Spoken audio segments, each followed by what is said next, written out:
经进化到这种程度了吗？看到张凌赫19号在北京联想发布会和老外连线，这边说完英文 ，AI 下一秒就标出了中文。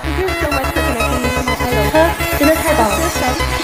超级感谢你帮我牵线，连线到我的偶像。不是那种曾经冷冰冰的电子音、语气、音色，甚至讲话节奏，联想天启 AI 4.0直接复刻了音色模拟、AI 同声传译，我还是头一回见。所有的大人都曾经是小孩，虽然只有少数人记得。不敢想，如果是张凌赫的声音讲小王子陪我入眠，该有多美妙！或者把闺蜜的音色复刻一下，也能美美哄睡。不只是声音 cosplay， 通话、视频、会议软件都能直接用，不光能无缝多语言实时互译交流，还有实时字幕加载。打游戏时直接问，还立刻语音加文字双模式给你攻略，不用切屏，不挡视野。以前觉得 AI 像个冰冷的工具，现在它成了能帮你闯关、能学你说话，还能陪你看世界的赛博助理。出去玩再也不怕不会说外语、比手画脚了，因为语言不再是障碍。AI 已经先你一步，帮你把世界都聊明白了。